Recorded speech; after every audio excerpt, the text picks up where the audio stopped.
Hello friends, ఈరోజు మనము capacitor అంటే ఏంటి, ఇండక్టర్ అంటే ఏంటి అని డిఫరెన్స్ తెలుసుకుందాం. సరేనా? ఇప్పుడు కెపాసిటర్ తీసుకుంటే కరెంట్ని వెంటనే పాస్ చేయదు, ఎనర్జీని ఎలక్ట్రిక్ ఫీల్డ్లో స్టోర్ చేస్తుంది. ఒక ఎగ్జాంపుల్ వాటర్ ట్యాంక్ని తీసుకుందాం.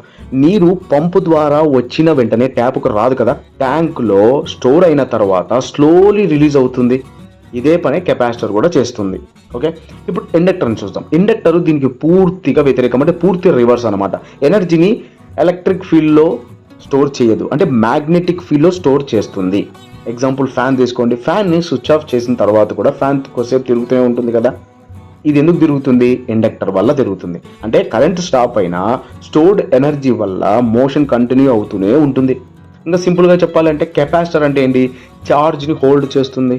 ఇండక్టర్ అంటే కరెంట్ని రెసిస్ట్ చేస్తుంది. ఓకే ఫ్రెండ్స్, ఇలాంటి వీడియోస్ మీకు నచ్చినట్టయితే లైక్ చేయండి, షేర్ చేయండి, కామెంట్ చేయండి.